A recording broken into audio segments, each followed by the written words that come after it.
안녕하세요. 아이고, 반갑습니다. 이대 선생님이랑 네, 반갑습니다. 네. 이지영 선생님. 네, 기다리고 있었습니다. 아, 네. 저희 우리가 좋아하는 영웅들이 다 모여 있어요. 나폴레옹, 그러니까. 이순신까지. 네. 이게 우리 스튜디오가 아니라 또 색다른 공간에 모이니까 좀 이렇게 느낌이 좀 남다른데요? 네, 그래요, 맞아요. 네. 선생님들, 이다영 영웅들의 초상화전에 오신 것을 진심으로 환영합니다. 오늘 1일 큐레이터를 맡은 지리 가이드 이남승입니다. 야. 오늘 주제인 영웅을 위해서 이렇게 초상화들을 준비해봤습니다. 오호. 와, 이제 큐레이터까지 그러니까. 시청자들이 반응이 뜨거울 것 같아요. 이미 저희 파일럿 프로그램 하고 난 다음에 게시판이 이남수 선생님으로 아니에요. 폭발입니다, 폭발. 저는 없어요? 네, 아니요, 선생님 많죠. 근데 저는 아니, 저 이렇게 보니까 제 영웅은 없는 것 같아요. 저는 학창 시절에 미션 임파서블의 톰 크루즈 아니고 탑건에 나왔던 톰 크루즈. 제 이상형이었어요. 네, 제 영웅이었고 그때는 그런 영웅과 결혼하고 싶었어요. 저는 어릴 때 그 헐리우드 영화에 나오는 배트맨, 슈퍼맨, 스파이더맨 이런 게 그렇게 그렇죠. 맨을 좋더라고요. 좋아하잖아요. 네. 저는 만화를 되게 좋아해서요. 어릴 때 뭐 베르사유 장미, 피광통기 이런 거를 되게 많이 봐서 특히 통키가 엄청 인상이 깊었어요. 그래서 그거 끝난 다음에 헤어나오지를 못해가지고 매일 피구 연습하고 실제로 주제곡 10번 부르고 자기 막 귀엽다. 이런 거 귀엽다, 실천했습니다. 귀엽다. 당신의 영웅, 피곤통키. 네. 저는 마틴 루터킹. 선생님 그럼 제가 뭐가 돼요? I have a dream. 실제 어릴 때 네. 영웅이요? 네, 저 영웅이었어요.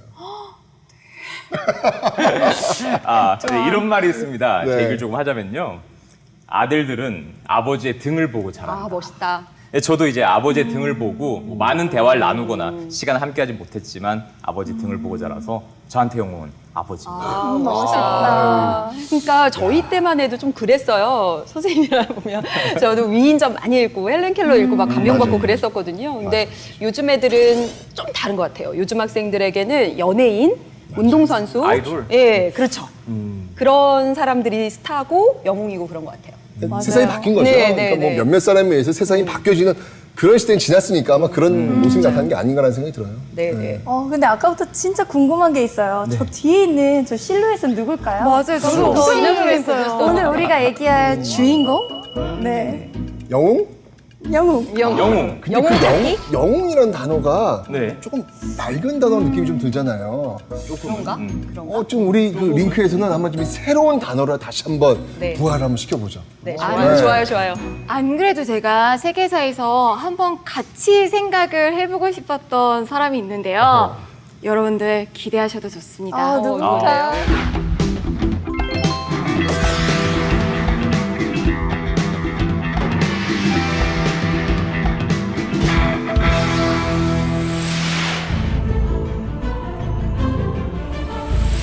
(1815년 3월) 프랑스 파리 하늘은 두려움으로 검게 물들어 있었습니다.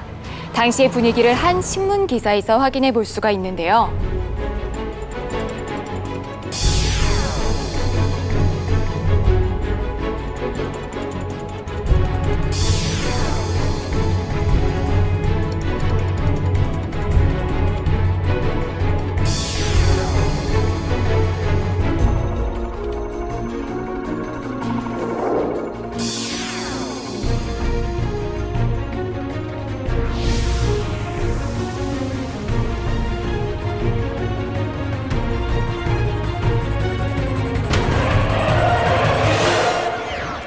(20일) 동안 계속된 이 기사에서 다루고 있는 인물은 놀랍게도 단 한 사람입니다. 악마에서 황제 폐하까지 놀라운 변화를 겪고 있는 이 사람은 바로 나폴레옹 보나파르트입니다. 우리가 알고 있는 상식보다는 키가 좀 큰 모습이죠. 170이 넘는 프랑스의 평균 신장보다 큰 모습인데요. 프랑스 혁명 당시 세계 최초로 군인으로서 모습을 드러내게 됩니다. 세계사적으로도 너무나 중요한 프랑스 혁명. 당시 프랑스 시민들은요, 자유냐 죽음이냐를 두고서 이제 피로써 평등을 쟁취해내고 있었습니다. 소수의 특권 계층을 끌어내리고서 쟁취해낸 이 평등은 안타깝게도 불안하게 흔들리고 있었어요. 왜냐하면 주변 나라는 아직 왕과 귀족들이 탄탄하게 버티고 있었습니다. 그러니까 어떻게든 프랑스 혁명을 없었던 일로 만들기 위해서 프랑스를 무력으로 전쟁으로 위협하고 있는 상황이었는데요. 이때 나타난 프랑스 혁명의 수호자가 바로 나폴레옹이었던 거죠. 프랑스 혁명 당시 나폴레옹은요, 오합지졸이었던 프랑스 부대를 최정예 부대로 만들어냅니다. 그리고 전쟁에서 연전연승을 하게 되는데요. 당연히 프랑스에서 인기가 치솟았겠죠. 공화정에서 최고의 자리였던 통령의 자리에까지 오르게 됩니다. 그런데 자기는 통령의 자리에 오르고 난 다음에도요, 이렇게 얘기해요. 나는 프랑스 혁명의 계승자일 뿐이다. 권력 욕심이 없어 라고 얘기를 하면서 평등의 이념을 계속해 나가는 것처럼 보였습니다. 실제로 그가 만들었던 나폴레옹 법전이 있는데요. 세계에서 평등이라고 하는 개념, 인격의 평등이라고 하는 개념을 제시하고 있어요. 로마의 이제 로마법 대전이라던가 고대 함무라비 법전과 더불어서 세계 3대 법전의 하나로 꼽힐 정도입니다. 이런 글을 보고서 너무 감명을 받았던 베토벤은요, 아 진짜 이 사람은 영웅이다 라고 생각을 해서 이제 나폴레옹에게 영웅 교향곡을 바치기까지 했습니다. 그런데 나폴레옹은 통령의 자리로는 만족하지 않았습니다. 국민투표를 통해서 황제의 자리에 오르게 되는데요. 이 소식을 듣고 너무나 실망한 베토벤은 그에게 바쳤던 악보를 박박 찢었다 그래요. 아 그냥 그도 내가 아는 그저 그런 인간의 한 명이구나 라고 얘기를 했던 거죠. 어쨌건 나폴레옹이 황제로서의 자신을 인정받는 길, 전쟁에서 승리하는 길밖에 없었습니다. 그래서 계속해서 유럽 원정을 나서게 되는데요. 실제로 영국을 제외한 전 유럽을 제압해야 됩니다. 그런데 나폴레옹에 대한 평가는 조금씩 엇갈리기 시작하는데요. 한쪽에서는 나폴레옹을 위대한 황제로 생각해요. 대표적인 작품이 앵그르가 그린 황제자에 앉은 나폴레옹 1세입니다. 보기만 해도 위험이 넘치죠. 하지만 침략을 받았던 나라에선 어땠을까요? 침략자, 약탈자, 독재자라고 하는 평가도 이어졌습니다. 이중적인 평가는 그림에서도 볼 수가 있는데요. 선생님이 두 개의 작품을 보여드릴 거예요.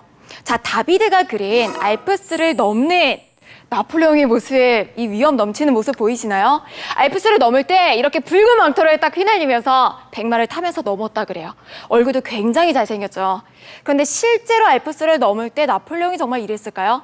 자신의 안전을 너무 걱정해서요. 부대원을 먼저 다 보낸 다음에 자신은 노새를 타고 건너갔다고 합니다. 더 사실적으로 그린 그림이 여기 보이시는 들라로슈의 그림이죠. 회색빛에 뭔가 이제 소심하고 자신감이 없는 우리가 아는 영웅의 이미지와는 다른 모습입니다. 어쨌건 이런 평가를 뒤로 하고라도 전쟁에서만큼은 그가 승승장구했던 것은 사실이죠. 그런데 여기에서도 위기가 생깁니다. 나폴레옹이 만만하게 여겼던 전쟁이 있어요. 러시아 원정. 여기에서 그 혹한 속에서 대패하게 되면서 그에 대한 여론이 무너지게 되죠. 원래는 전쟁 영웅이었어요. 사람들은 다 그에게 열광했어요. 그런데 그가 지고 나자 사람들은 등을 돌립니다. 그는 그냥 전쟁에, 무모한 전쟁에 젊은이들을 희생시킨 전쟁 미치광이라고 하는 평가가 따르게 됩니다. 몰락과 부활을 거듭하는 것, 그게 바로 죽은 영웅의 숙명일까요? 여러분들 나폴레옹의 생애가 한눈에 비춰지시나요? 지난 200년 동안 프랑스 사회가 심하게 흔들릴 때마다 나폴레옹은 살아났다 죽었다를 반복했습니다. 지금 프랑스 사회에서는 나폴레옹이 각광받고 있다고 합니다. 지금 프랑스는 흔들리고 있는 걸까요? 나폴레옹이 영웅일까요? 여러분들이 어떻게 생각하는지 함께 얘기를 나눠보도록 하겠습니다. 너 커서 모델래? 이건 10인데 10인. 저 이미 많이 큰 거 아닌가요? 네. 근데 어렸을 때 이런 질문을 많이 받아보지 않았어요? 네, 많이 받았어요. 예, 뭐 지금하고 좀 풍경이 좀 다르겠지만 1960년대, 80년대 국민학교 다닌 그 어린 학생들한테는 정말 일상적인 어떤 그런 질문이 아니었나라는 생각이 들거든요. 60년대 다닌 건 아니죠? 아, 진짜. 왜 이러니까 저도 80년대입니다. 근데- 같은 세대네요. 근데 너 커서 모델래? 이건 아니었고 엄마한테는 아니었고 커서 뭐 되고 제가 좀 싶냐라는 그랬나요? 그런 질문을 명절 때 굉장히 많이 받았었는데 선생님 오시나요? 네, 고생하셨어요. 고생하셨습니다. 네. 고생하셨어요. 강의 어쩜 이렇게 잘해요? 그러니까요. 아, 너무 재밌었습니다. 네. 네, 근데 얘기하던 거. 그래서 그런 질문들 되게 많이 받았는데 그때 꼭 했던 말이 누구처럼 훌륭한 사람 되라 이랬어요. 그래가지고 꼭 위인을 좀 이렇게 넣어서 그렇게 말했던 생각이 나요. 그렇죠. 위인전. 사실 위인전 속의 영웅들은 좀 엘리트적인 네. 경향이 좀 강하죠. 너무 멀어요, 저랑. 고귀한 혈통이나 영웅의 운명을 타고난 인물들이었습니다. 자, 일반 대중이 쉽게 접근할 수 없었던 그런 이미지였는데요. 그런 경향성이 좀 제가 방금 전에 강의했던 나폴레옹 때문에 좀 이렇게 바뀌었던 것도 같아요. 나폴레옹이 막 엄청 잘생기거나 엄청 집안이 좋거나 이런 사람이 아니라 프랑스 사람도 아니었고 프랑스의 식민 지배를 받았던 작은 섬 출신이었기 때문에 또 그런 점이 또 대중한테 엄청난 지지를 받는 또 그런 측면이 있었다고 합니다. 근데 대중을 영웅으로 만들기 위해서는 엄청난 시나리오 같은 에피소드나 그렇죠, 일화 그렇죠. 같은 그런 작업이 있어야 될 것 그렇죠. 같은데요. 네. 그쵸. 막 우리가 막 사진을 찍을 때도 어떤 사람을 막 위대하게 보이고 싶으면 아래에서 위로 찍는다고 하잖아요. 나폴레옹 같은 경우에도 초상화를 찍을 때는 이게 정말 잘 남겨야 되잖아요. 나중에 남으니까 미남 대역을 쓴다거나 아니면 뭐 음악을 만든다거나. 대역을 쓰면 아니잖아요, 나폴레옹이. 그렇죠, 아니죠. 네. 그런데 좀 잘생기게 남기고 싶어서 그런 일도 많이 했고요. 일화 같은 것도 기억나는 거 혹시 없으세요? 명언이라던가. 나폴레옹 나폴레옹. 관련해서. 어렵다. 어려우세요? 죄송합니다. 나폴레옹 관련해서 나폴레옹은 3시간밖에 잠을 자지 않았다. 들어봤어요. 예, 전투에 나갈 때도 5만 권 정도의 책을 가지고 나갔다라던가 실은 그렇겠다. 지어낸 이야기일 수도 있고 그럴 것 실제일 같아요. 수도 있죠. 과장일 것 같아요. 네. 그럴 것 같아요. 진짜 그런 그 노력에도 불구하고 죽고 나서 정말 파란만장한 정말 다양한 그 이야기를 남기는 걸 보면 야, 이 영웅은 존재하는 건가라는 어떤 그런 생각이 들어요. 그래서 시대에 따라 영웅에 대한 관점이 바뀐다는 건 그 영웅은 만들어지고 또 기억되는 존재다. 뭐 이런 생각이 좀 듭니다. 그렇죠. 기억되는 존재. 그래서 영웅을 기억하는 방법에는 여러 가지가 있습니다. 제가 또 퀴즈 한번 내드릴까요? 어려워. 네, 쉽게. 자, 그러면 다음 고유 명사들의 공통점 무엇일까요? 워싱턴, 시애틀, 링컨. 대통령인데? 같은데 대통령 같은데? 시애틀에서 워싱턴 DC? 이거 다 링컨 미국의 대통령 이름이잖아요. 그렇죠. 아니 근데 시애틀이 뭐죠? 시애틀? 시애틀. 시애틀도 마찬가지입니다, 사실. 백인들이 인디언들의 땅을 무력으로 점령하는 시절, 이 땅은 인간의 소유가 아니다. 인간이 땅의 일부일 뿐이다. 라는 문장으로 시작한 명연설을 한 인디언 추장의 이름이 시애틀 씨였습니다. 그래서 시애틀의 이름을 따서 시애틀이라고 맞나요? 맞아요. 네, 지은 것이죠. 영어 발음도 이렇게 좋으세요. 네, 그리고 이게 미국뿐만 아니라 전 세계적으로 어떤 영웅의 이름을 기억하기 위해서 공항이나 도시의 이름을 붙인다고 합니다. 케네디 공항, 네. 드골 드골 공항, 공항. 그렇죠. 그것뿐만 아니라 그 대로에도 붙이잖아요. 뭐 박지성로 있다고 네, 그러지 수원의 않으셨어요? 박지성. 네, 저 그거 깜짝 놀랐는데 뭐 그런 것도 있고 뭐 화폐에도 들어가고 예, 우표에도 들어가고 뭐 있잖아요. 네. 자서전, 위인전 남기는 거 이런 거 다 영웅을 남기는 그런 방법일 것 같아요. 네. 근데 또 모든 시대가 또 영웅을 원했던 건 아닌 것 같아요. 특별한 시대에 영웅을 갈망하고 필요로 했던 시대가 딱 정해져 있는 것 같습니다. 특히나 나라가 너무 어려워서 정말 그런 인물이 좀 나타나줬으면 하는 때. 우리나라 같은 경우에는 일제강점기에 나폴레옹이 소개됐는데 우리한테 익숙한 이름은 아니에요. 나파륜으로 소개가 돼서 영웅으로 막 이렇게 추앙받던 때가 있었습니다. 방금 말씀하셨지만 우리나라 역사에서 구한말에 그 신문 같은 거 있잖아요. 거기 보면 이순신전, 막 을지문덕전 이게 막 연재됐잖아요. 그러니까 불안한 시대일수록 그런 영웅을 원하는 것 같아요. 그렇기 때문에 영웅은 시대가 만드는 게 아닌가. 뭐 이런 생각이 시대가. 그렇죠. 네, 저는 맞아요. 이번 준비하면서 또 찾아봤어요. 사전은 찾아봤어요. 영웅이 뭔지. 저희가 이제 어렴풋이 알고 있긴 한데 그래서 사전을 딱 찾아봤더니 지혜와 재능이 뛰어나고 용맹하여 보통 사람이 하기 어려운 일을 해내는 사람 이렇게 되어 있어요. 뭔가 비범한 사람이라고 정의가 되어 있는데 저는 과연 꼭 그래야만 하나? 이런 생각이 좀 들어요. 뭐 실은 세계사뿐만 아니라 역사라고 하는 학문 자체가 정말 비범한 인물에 대한 특히나 황제라던가 뭐 이런 인물에 대한 게 되게 많아서 그런 거 중심으로 가는 게 되게 많은데요.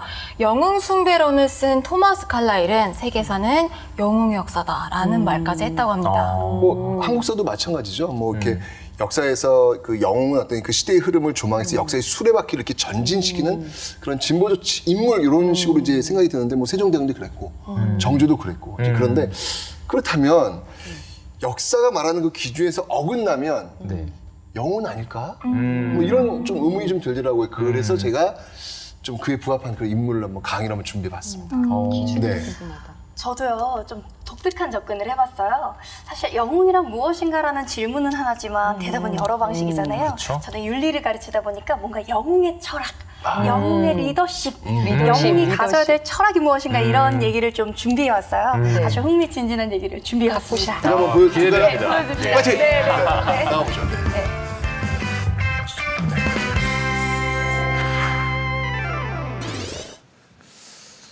자, 여러분들은 영웅 하면 누가 떠오르시나요? 우리 역사에서는 세종대왕, 아니면 정조와 같은 어린 임금, 아니면 불멸의 영웅 이순신 같은 나도 충신, 이런 분들이 아마 떠오르시겠죠.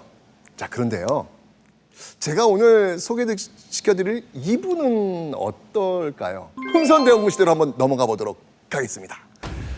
자, 이 흥선대원군의 본명은 바로 이하응이죠. 이 당시 나는 새도 떨어뜨린다라는 그 카리스마를 갖고 있는 서슬퍼런 개혁을 단행하고 있었던 바로 이 시대, 흥선대원군의 이 시대. 흥선대원군은요, 왕권 강화를 위해서 바로 경복궁 중건 사업에 돌입하고 있었습니다. 그런데요, 이 경복궁이 말이죠, 임진왜란 때 불에 탄 다음에 이때까지 정말 폐허 상태로 남아 있었습니다. 자, 정말 이 조선의 정궁 경복궁이 이렇게 폐허 상태로 있었기 때문에 왕실은 추락될 수밖에 없이 이거를 다시 한번 일으키겠다. 근데 돈이 많이 들어요. 그래서 원납전을 강제로 징수하고요. 그리고 고액 화폐라고 할 수 있는 이 당백전을 발행하는데요. 그러다 보니까 인플레이션, 이 물가가 급등하면서 서민들의 삶은 피폐해집니다. 자, 그럼에도 불구하고 이 흥선대원군의 개혁 정책에 반기를 드는 사람이 아무도 없었죠. 무서우니까요.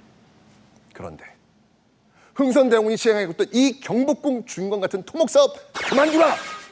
라고 하는 상소가 올라옵니다. 누구였을까요? 바로 그 주인공이 오늘 제가 이야기할 면함 최익현입니다. 자, 이 최익현의 이 상소를 받았을 때 이 흥선대원군의 기분이 어땠을까요?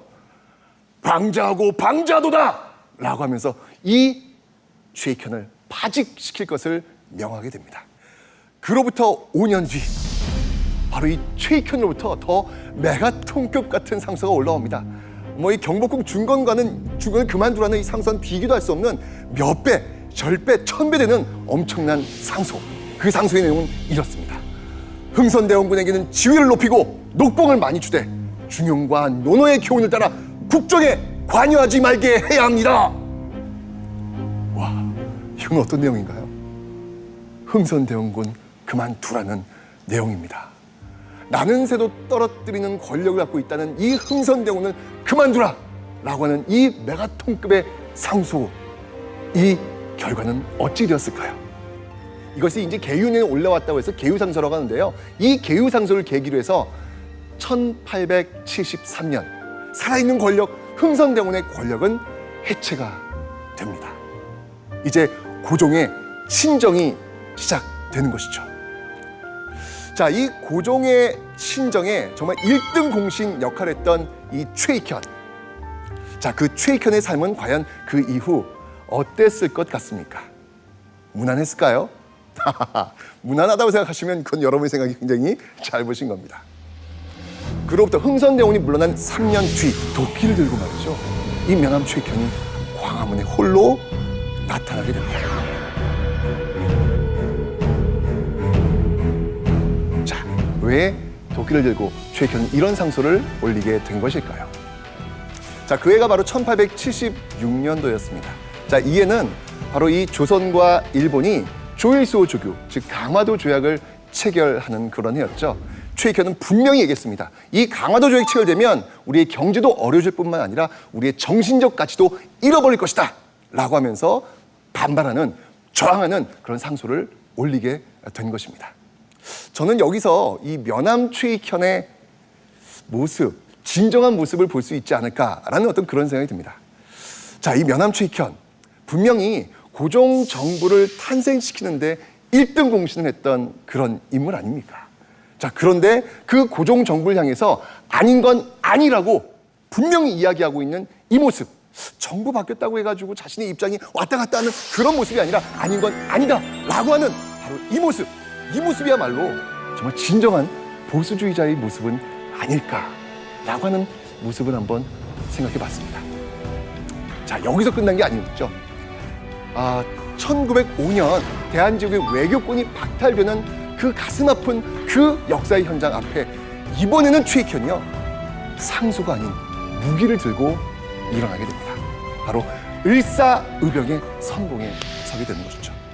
그런데 무기도 열악하고 또 이 관군, 자신의 그 동족 아닙니까? 그 관군과 함께 싸울 수는 없다라고 하는 어떤 그 절절한 마음 때문에 결국 이 최익현은 붙잡히고요, 대마도에 끌려가서 그곳에서 순국하게 됩니다. 자, 어떻습니까? 이 최익현의 삶을 한번 쭉 본 여러분들의 모습, 여러분의 생각 어떻습니까? 자, 최익현은요, 자신의 가치, 즉 성리학적 질서를 반드시 지키겠다라고 하는 그 가치. 자, 그리고 일본의 침략은 반드시 맞서서 싸워 이겨내겠다라고 하는 그 정신. 그리고 자신이 탄생시킨 정권이라 할지라도 아닌 건 아니다라고 이야기했던 그 모습. 바로 그 일관성 있는 삶. 자, 여러분이 생각하고 있는 그 영웅의 기준에 일관된 삶으로 한평생을 살았던 바로 이 면함 최익현은 어느 정도 부합하는지 여러분의 판단이 정말 궁금합니다. 1569년 영국에서 출간된 사전을 볼게요. 새로운 형용사가 하나 추가되었는데요. Machiavellian. 통치술에 있어서 권모술수에 능한이라는 뜻입니다. 발음이 좀 비슷했나요? 여러분은 이 단어를 보면 누가 떠오르세요? 네, 바로 군주론의 저자인 마키아벨리입니다. 니콜로 마키아벨리. 이 마키아벨리의 군주론은요, 교황청에 의해서 1557년부터 19세기까지 약 300년 동안 금서로 지정되었는데요.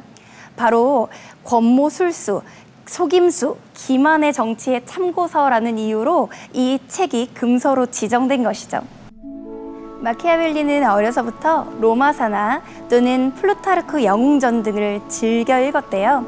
특히 줄리어스 시저와 같은 영웅들에 대해서 많이 연구하고 관심이 있었다고 합니다. 그랬던 그가 썼던 이상적인 영웅의 모습, 그리고 영웅의 리더십은 어떤 모습이었을까요? 군주론 15장에 보면 다음과 같이 군주에 대해서 묘사하고 있습니다. 언제나 선하게 행동해야 한다고 주장하는 사람은 선량하지 않은 사람들에게 둘러싸여 몰락할 것이기 때문에 자신의 지위를 유지하고자 하는 군주라면 사악하게 행동하는 법을 알고 있어야 하며 자신의 필요에 따라 사악함을 활용할 수 있어야 한다라고요. 또한 군주는 전쟁, 군사, 전략에 대해서만 생각해야 하고 존경의 대상이 되기보다는 잔인함의 대명사가 되어야 하며, 따라서 인간의 모습뿐만 아니라 짐승의 모습도 지녀야 된다, 이런 얘기를 했었어요. 때로는 약속을 지키는 것이 이익이 되지 않을 땐 약속도 어겨야 하고, 잔혹한 일은 한 번에, 그리고 은혜는 조금씩 베풀어야 한다라는 말을 했죠. 여러분 어떠세요? 금서로 지정될 만큼 뭔가 권모술수를 조장하고 사악한 군주의 모습을 묘사한 그런 느낌이 드시나요? 마키아벨리의 책이 왜 금서로 지정되었는지, 그리고 마키아벨리가 왜 이런 얘기를 했는지 의문이 들 만큼 아마 군주의 모습에 대해서 잔인하게 묘사해 놓은 걸 느끼셨을 겁니다. 그런데 이런 평가에 대해 마키아벨리는 조금 억울했을 것 같습니다. 왜냐하면 마키아벨리의 본래 의도는 그런 게 아니었기 때문이죠. 마키아벨리의 변호인격에 해당하는 장 자크 루소는 그의 사회계약론 제3권 6장에서 다음과 같이 얘기합니다. 군주를 위한 지침서로 보이는 군주론이라는 책은 사실은 시민과 민중에게 권력의 부당함과 그 권력의 잔인함에 대해 경고하고 불편한 진실을 밝혀내기 위한 지침서의 역할을 했을 수도 있다는 거죠.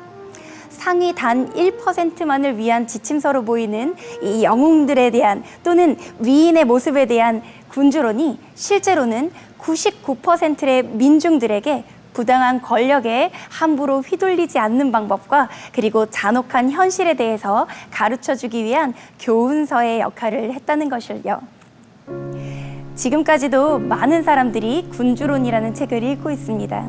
여러분들은 이 책의 내용을 보면서 그리고 루소의 해석을 들으면서 어떤 생각이 드시나요? 때로는 돈과 명예 같은 것에 눈이 멀어서 권력을 남용하고 있는 자들은 없을까요? 또는 그들의 권력에 휘둘려 소시민들이 소모품에 불과한 삶을 살고 있는 건 아닐까요? 우리에게 많은 교훈을 주는 마키아벨리의 군주론이었습니다. 영웅이 주목받는 시대는 지났다고 하잖아요. 그런데 여전히 영웅의 이야기는 뭐 영화나 소설의 테마로 쓸 만큼 핫하지 않나요? 그럼 실제 뭐 저도 뭐 네. 영웅 없다고 생각을 하면서도 항상 명언 같은 거 이렇게 찾아봐요. 적는 거 보면 네. 강의 때도 많아요. 영향을 받는. 이재원 선생님, 네. 고생하셨어요. 너무 잘 들었습니다. 너무 유익한 강의였습니다. 너무 철학적이야. 최고였어요. 그래서 네. 전 또 이제 강의 듣다 보니까 궁금한 게 최익현 있잖아요. 우리 고등학교 때도 배운 기억이 나는데요. 이 최익현의 삶과 철학도 영화나 드라마의 소재로 쓸 만큼 충분히 매력적인 것 그럼요. 같거든요. 그럼요. 그래서 실제 최익현에 대한 평가가 어땠는지 좀 듣고 싶어요. 뭐 사실 그 정권 유지에 급급했던 그런 세력들이 이제 수구 세력들인데 그들에게 이제 굉장히 비난을 많이 받잖아요. 네네네. 정말 그런 세력들의 그런 수구 세력들에 비한다면 네. 제 입장에서 최익현은 정말 그 시대의 진정한 보수가 아니었을까. 진정한 보수. 라는 생각이 들어요. 저는 이지원 선생님 강의 들으면서 리더십을 가지고 진짜 영웅이 되고 싶다 이런 생각도 약간 있었는데 지금 보면 영웅들의 삶이 좀 고달픈 것 같아요. 늘 한결같았던 최익현의 삶도 내내 고달팠고 또 500년 이상 악의 화신이라고 하셨죠. 마키아벨리의 삶도 좀 안타깝고 그런 것 같습니다. 특히 영웅의 철학, 영웅의 리더십을 묻는 문제는 논술에도 자주 등장해요. 특히 또 마키아벨리와 공자를 비교하는 문제들도 있고요. 공자는 왕에 대해서 얘기하면서 도덕과 예의로서 교화하고 백성을 도덕으로 다스리는 그런 정치를 강조하는 이상주의자였어요. 덕치 뭐 그런 네. 거. 그러니까 공포심을 막 강조하고 덕보다는 막 처벌해야 된다. 이걸 주장하는 마키아벨리와 비교하면 표면적으로 정반대 얘기를 한 거죠. 네, 표면적으로 사람들이 알고 있는 바는 반대지만 결국 같은 이상을 추구했다고 볼 수 있어요.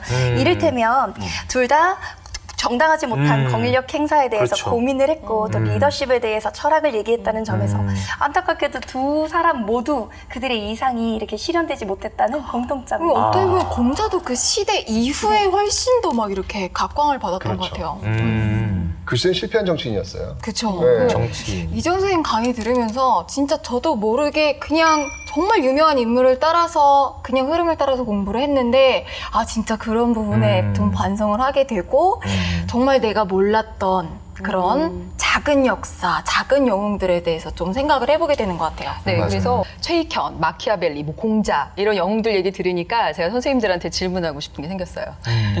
선생님들이 누리고 있는 이 자유, 자유. 재산, 안전할 권리. 재산 없어요. 이따 치고 누가 준 것 같으세요? 누가 우리 엄마. 선생님이죠. 네, 조상님. 누구? 저는 이 사회 모든 분들이. 늘 장난만 얘기하셔. 아니 이러면 안 돼. 이럴 때 좀 기억나는 분이 있는 게요. 그냥 우리가 뭔가를 이뤄낸 것도 중요한데 시도한 사람도 중요하잖아요. 영국에서 여성한테도 이 참정권을 달라고 하면서 경마장에서 뛰어들어서 죽은 여인이 있어요. 네. 그냥 이름 없이 사라져가고 실제로 이뤄내지도 못했지만 그냥 그런 분들. 나 강의할 필요 없어졌다. 다 나왔다.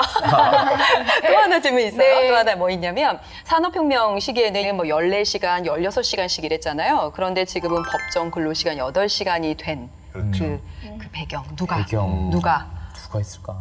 강의 내용인가 봐요. 궁금해요. 맞아요.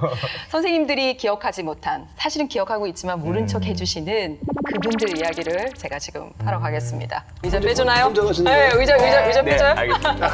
화이팅! 우선 질문을 하나 해보도록 하겠습니다. 누군지 추측해보세요. 1789년 프랑스 대혁명 당시에 바스티유 감옥을 습격했다가 체포당한 사람들 중에서 28명입니다. 영국의 차티스트 운동 때 참정권 확대를 위해서 투쟁하던 노동자들 중에서 10%입니다. 역사의 현장에는 어김없이 등장하지만 혁명가도 사회운동가도 아닌 이 사람들은 바로 하루 3프랑의 일당을 받고 노동을 하던 평범한 구두수선공이었습니다. 현재에는 너무나 당연하다고 생각하는 8시간 노동제를 정착하기 위해서 노력했던 사람들은 누군지 아십니까? 1886년 16시간 돌아가던 기계를 멈추었다가 해고되고 구속된 바로 미국의 방직 노동자들이었습니다. 모든 인간은 자유롭고 평등하다. 인간은 누구든 존중받아야 한다. 현재를 살아가는 우리에게는 너무나 당연한 이 권리를 위해서 희생했던 사람들이 바로 여성, 노동자, 농민, 노인 등이었습니다. 그들은 우리의 가족이었고 평범한 사람들이었습니다. 힘들고 어려운 시대를 참고 견뎌가면서 그들이 옳다고 생각한 행동들을 하면서 세상을 바꿔간 평범한 사람들. 그러한 사람들의 흔적은 우리 역사 속에서도 찾아볼 수 있습니다. 바로 프레더릭 맥켄지 기자입니다. 그는 런던 데일리 메일의 기자였는데요. 구한말 일제의 침략을 전 세계에 폭로하기도 합니다. 너무나 익숙한 사진이 한 장 나올 텐데요. 교과서에 실리기도 해서 진짜 익숙한 이 사진 역시 맥킨지 기자가 찍은 겁니다. 1906년부터 2년간 대한제국에 살면서 항일 의병 활동을 취재하고 그리고 사진을 찍었습니다. 맥킨지의 기록에 따르면 의병들은 모두 각기 다른 총을 가지고 있었는데 어느 하나 성한 것이 없었다라고 합니다. 이 총들을 가지고 어떻게 일본군들과 싸울 수 있을지 참으로 안타깝다라고 했는데요. 곧이어 그의 생각이 틀렸음을 알게 됩니다. 바로 어떤 한 의병의 말 때문이었는데요. 우리는 어차피 죽습니다. 그러나 좋습니다. 일본의 노예로 사는 것보다 자유민으로서 싸우다 죽는 편이 낫습니다. 이렇게 역사에 이름을 남기지도 않고 남길 수도 없었던 평범한 사람들의 수를 헤아릴 수 있을까요? 너무 작아서 아무 소용이 없다고 생각했던 그들의 용기가 바꿔준 세상 속에서 우리는 자유와 권리를 누리며 살고 있습니다. 역사의 격가지에 불과했던 평범한 사람들이 어떻게 그렇게 비범한 위력을 발휘하고 사회를 변화시킬 수 있었는지, 이제는 시민들이 만들어낸 드라마에 눈길을 돌려야 할 때일지도 모릅니다. 어쩌면 영웅은 이 시대를 살아가는 평범한 사람들의 또 다른 이름일지도 모릅니다.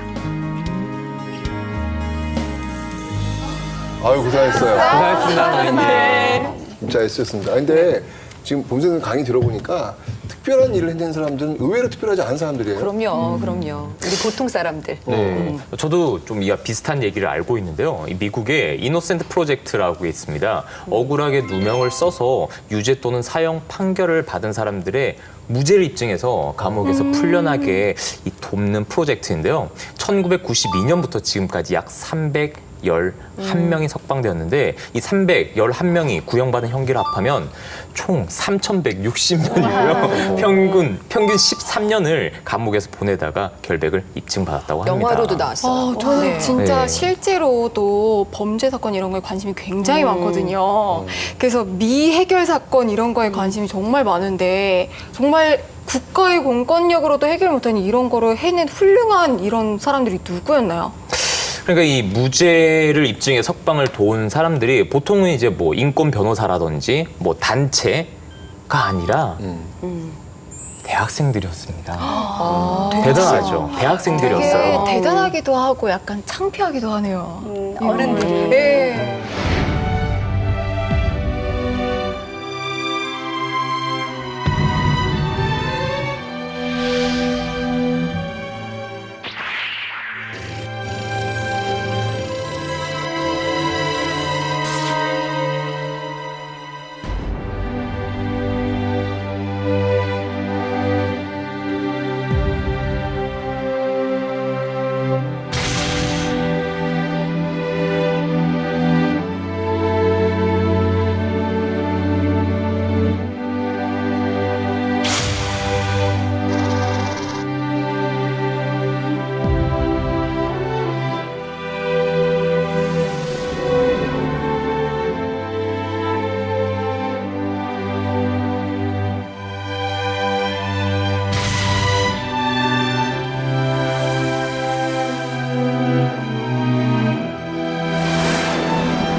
다큐 프라임에서도 나왔었던 영상인데 아마 네. 선생님들도 많이 보셨을 거예요. 그 지하철 선로에 한 승객이 꼈어요. 그래가지고 거기에 있던 모든 사람들이 힘을 합쳐서 지하철을 밀었어요. 그래가지고 그 꺼낸 영상을 제가 보면서 그냥 뭔가 막 울컥하는 거예요.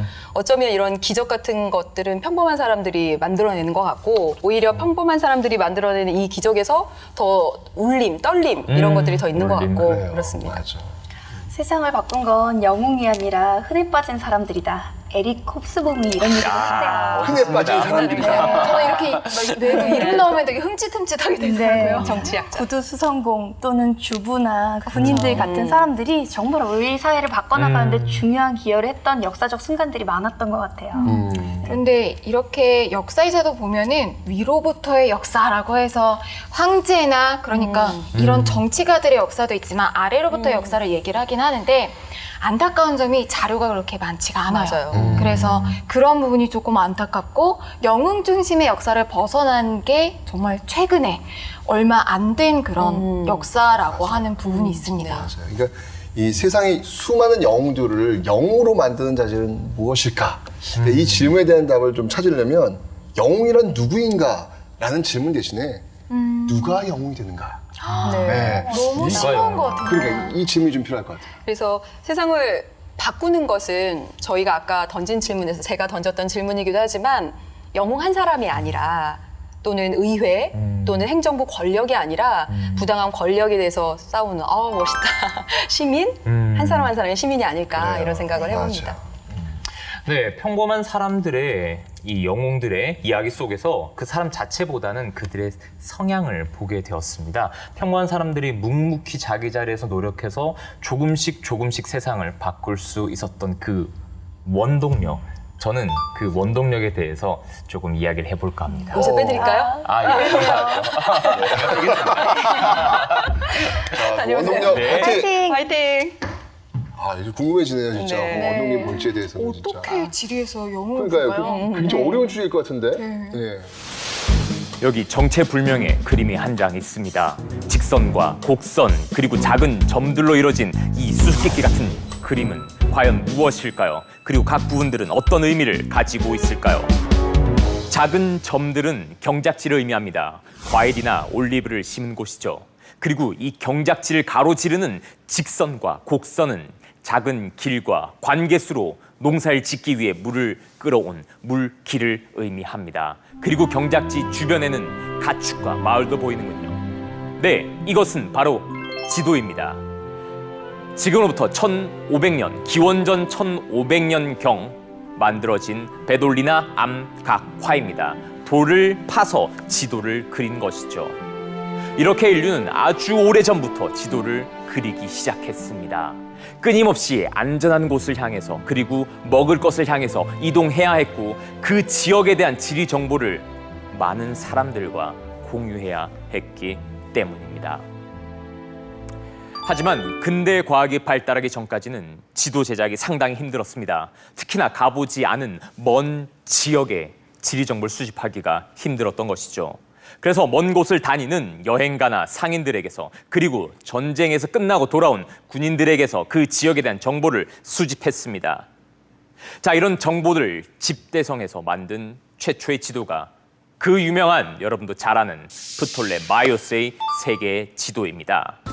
프톨레마이오스의 세계 지도는 고대 그리스 때 만들어졌지만 위도와 경도의 개념을 체계화하였고 지도의 위쪽을 북쪽을 하는 등 현대 지도가 가지고 있는 여러 요소들을 담아내고 있습니다. 콜럼버스는 어느 날 이 프톨레마이오스의 세계 지도를 들여다봤습니다. 그리고 유럽에서 대서양을 지나 바다를 향해 쭉쭉 나아가다 보면 아시아, 인도에 도착할 수 있지 않을까라는 생각을 하게 되었습니다. 그래서 콜럼버스는 긴 항해를 시작하게 되었죠. 긴 항해 끝에 콜럼버스는 드디어 육지에 도착하게 됩니다. 그리고 그 지역이 인도라고 생각하고 유럽에서 서쪽에 인도라고 하여 바로 서인도 제도라고 이름을 붙였습니다. 그런데 우리는 알고 있습니다. 이 지역이 바로 인도가 아니라 카리브해의 아주 작은 섬에 불과하다라는 것을요.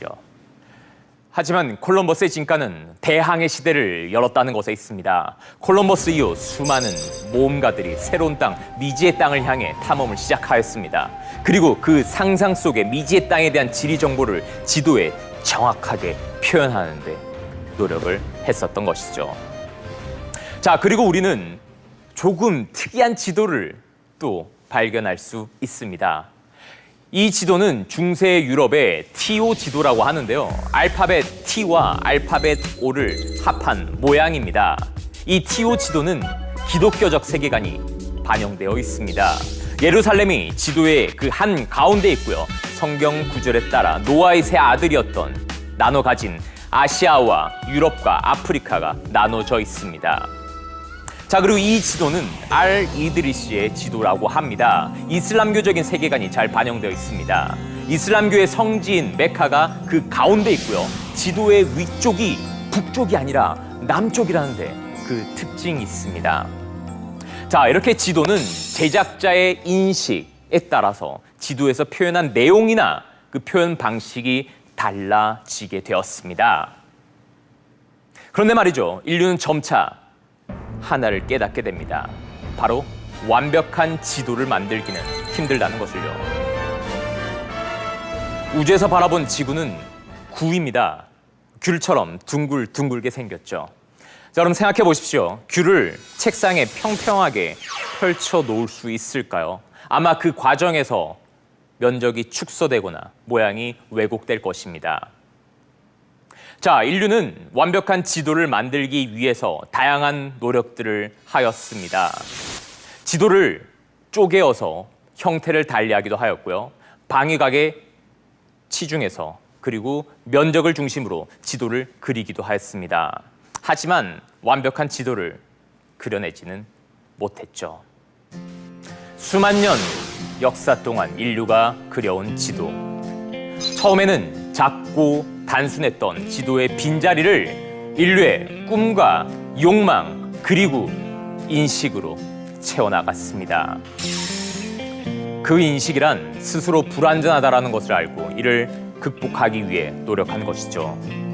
지도와 함께 해온 인류, 나는 어디에 있고 너는 어디에 위치하고 그리고 그곳에 대한 정보는 무엇이고 이런 지리 정보에 대한 욕구, 호기심 그리고 그것을 표현하기 위해 다양한 진화에 대한 노력들. 그렇다면 과거와 한계에 머무르지 않고 끊임없이 진화를 해온 인류가 바로 영웅이 아닐까요?